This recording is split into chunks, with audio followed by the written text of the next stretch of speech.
Dude, this guy's history is nuts. Set as beginner, possible Mali AFK, possible cheating.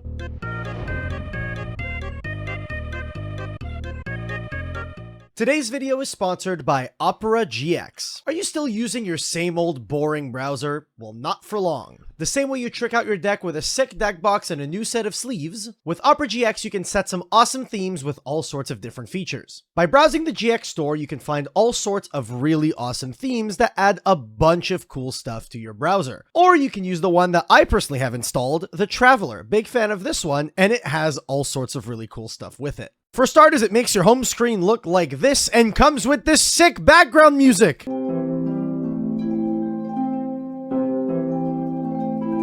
It also has keyboard sounds, opening and closing tab sounds. Yeah.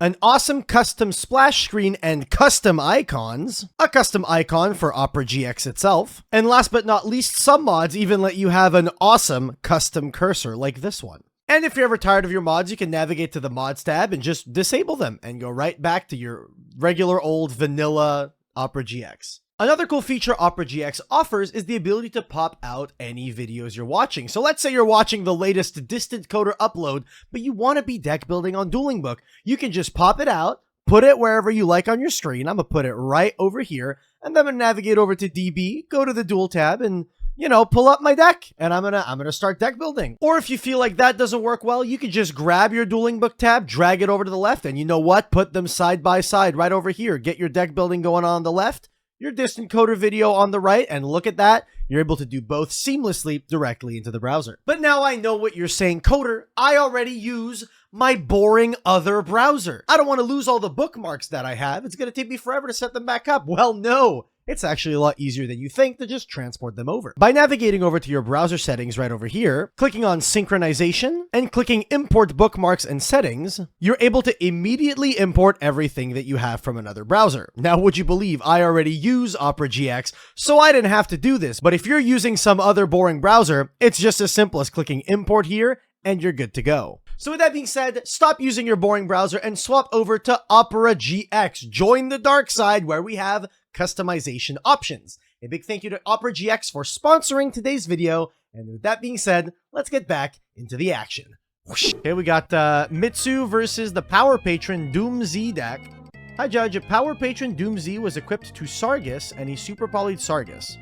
So it says if this card is destroyed, right? If a card that is equipped to a monster is sent to the graveyard because that monster it was equipped to left the field, that equipped card is considered destroyed. It is in fact destroyed. This is a funny one that a lot of people actually don't know. But this is a really good thing to know, is that equip spells don't just like get sent to grave, they do specifically get destroyed. Have a nice day. Yeah, it can be relevant for specifically like the Doom Z stuff. Got a Ruling in Edison. Hello. High issue. Okay, we got 6 Sams. This is Solemn Judgment on the Grandmaster. If you Judgment Grandmaster, it does trigger Engrave to add itself back.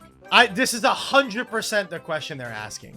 I'm preloading it, locked into the barrel, bro. It's in the chamber. It's in the chamber, ready to fire. Watch the player preload the Ruling too. The thing is, if I can explain. Yes, please explain. I didn't even know Grandmaster had that effect. Yeah, Grandmaster says if it's destroyed from anywhere, it'll add itself back. It doesn't have to be destroyed from the field. Just if this card in your possession is destroyed. Possession includes all cards that you own anywhere. Like literally fucking anywhere. As long as it's not like on your opponent's board. I special summon Grandmaster and after successful summon, I called Prio effect on my Yaichi to destroy spell trap. Oh shit. Wait, hold? So he doesn't understand what Prio was. Well, no, you can absolutely do this with Prio. What the fuck? So just to be sure, we agree the Grandmaster summon is successful. We agree. It is a successful summon. I would like Blue to confirm that he was not negating the summon of the Grandmaster. Only recently learned that Judgment triggers destroyed by card effects. Depending on what the wording is. If it says like destroy If it's like if this card on the field was destroyed or something like that, then it wouldn't. I'm sorry, the maintenance people are here. Simple yes or no. Was the summon of Grandmaster successful? Yes or no? Like blue. Come on, man. Blue, just simple yes or no, man. I'm just gonna pull up the logs. I hate when people do this. Just fucking answer the question. It's a simple yes or no, dude. They both signaled okay, and then red said Prio Yaichi. Blue says that's not Prio. Prio is when you summon a monster and use its ignition effect on that summon. So standard Prio is different. He thinks that Chaos Orc versus Bottomless. If another monster was summoned and gets Bottomless, he can Prio Chaos Orc effect. You can use Prio to activate any ignition effect upon a successful summon. What they are doing here is legal. You can special summon Dark Grepher by pitching Mali, and on summon of that Grepher, Prio F the Mali in your grave to dodge DD Crow. That's how this works. That is how Prio works in Edison format. Also, this play that I'm saying is real, by the way. This is a real play. If you discard Dark Grepher to special summon if you discard Mali to special your Dark Grepher, on summon of your Grepher, you can Prio your Mali in the grave. Not sec. I have issued the ruling. Yaichi is CL1. Do you have a response? Do you have a response? Prio is so stupid. I agree. It is completely stupid. Completely insane. Prio's so fucking broken.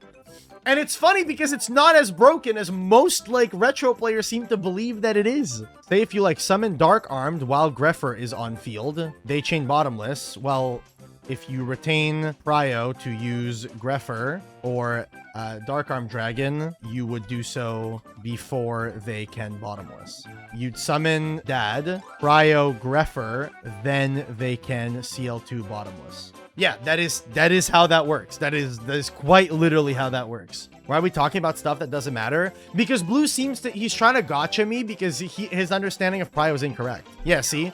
But so this is what's funny is that Blue is like, my opponent's understanding of Prio is wrong, when the reality is his understanding of Prio is wrong. So Yaichi CL1. Response. Prio is the only thing I dislike from playing Edison. Take it away and Lightsworn sucks, which would be nice. Dude, being able to Prio the Judgment Dragon is so broken. I already gave no response. Proceed then. Yeah, being able to go, I summon fucking Judgment Dragon, Prio. I used Mirrorjade in this turn. My opponent took control of my Mirrorjade with Widow Anchor. Can he use Mirrorjade again? I'm unsharkable, by the way. Oh yeah, he can, right? Because this is once per turn, quick effect. You can send... Oh, no, it's a soft once per turn on the card. Also, this card cannot use this effect next turn. No, they cannot use the Mirrorjade they took. They cannot activate that Mirrorjade effect. The ultimate Judge defense, unsharkability. Me when I'm unsharkable, bro. Me when I am unsharkable. Wait, is he playing like branded cards? Oh, he's just trying to dump an Albion, I think.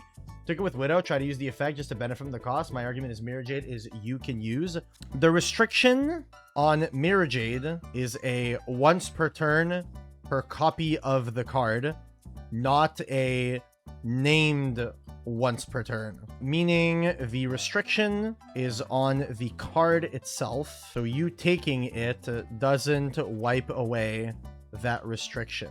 If the card said you can only use this effect of Mirrorjade once per turn, then that restriction is per player. Soft once per turn, so only one player can use it. Yeah, so when it's a soft once per turn, the restriction is placed on that physical card itself. So when he takes it, that restriction has still been done. Minor spelling mistake. What did I write wrong? Oh, I put a random M. Chat, chill, man. Restriction as well.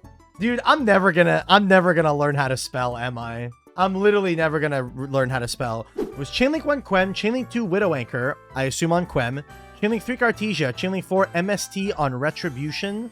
No, Chainlink 4 MST, Chainlink 5 Retribution and Grave. Can he use Mandate to negate? Mandate to negate can only be used directly in chain to MST. Because you chained Retribution in the grave, then the Mandate cannot then chain to negate a card. Good question. This is how you ask your question. Hi, Judge. This is the current chain. Can he use this effect? Boom. Fantastically asked. Perfectly asked. Ask the question. Here's the ruling. Boom, boom, boom. Proceed. Thumbs up. Good. Have a nice day. Look at that. Look at that. Fantastic judge call. What the hell? Type your thing, bud. You're the one who called the judge. Care to explain? Did they e-telly for plague? Actually, what the fuck are they e-tellying for? Oh, I understand. I understand. So we activated Return from a Different Dimension, summoned Cataster in attack, and Plague Spreader in defense, sent the Return from a Different Dimension from field to grave, activated e-telly, opened up his deck, closed his deck, 15 seconds later, changed the Plague Spreader to attack. You very clearly summoned Plague in Def and proceeded to make other plays. I will not allow the Plague be changed to attack. Please change the battle position back to Def and proceed. Oh. Bro dipped! What the fuck? What the hell, man? Dude, I can't. Honestly, man. Okay, Marshy, I know you're in the chat. I know you're in the chat. I would like to make a suggestion that I genuinely think that people that do this should be getting hit for cheating. Like, this should be a freeze for cheating. Because, like, very clearly what has happened here is that this player determined, oh, the only way that I win this game is if I turn this Plague to attack to have the extra damage to be able to attack for game. So this is just a blatant attempt to cheat. And then the judge was called. The judge is like, well, no, clearly you can't fucking do that. And then he's like, oh, well, then if I can't do this, I just lose. So to me, this is so blatantly an attempt to cheat. And I think things like this should absolutely not go unpunished. Then freeze for cheating? Let me check his history here. Dude, this guy's history is nuts. Set as beginner, possible Mali AFK, possible cheating, and then was frozen for severe harassment. Okay, I'm gonna freeze this guy for cheating here. I'm gonna freeze this guy for attempting to cheat. I think this is so blatantly an attempting to cheat. So here's the thing, right? Is I'm of the opinion that when things like this happen, genuinely, like, they're just trying to get away with an illegal play. You know what I mean? I'm just like, I don't know. I don't fuck with it. I don't fuck with it. I think that's so clearly an attempt to cheat. He is not in another duel. We are good. We are good. Bro is frozen, and we may proceed. Yeah, it's the soft cheating thing, right? Which I find so stupid. I fucking hate that term, that concept. Soft cheating. Like, bro, why is that a thing?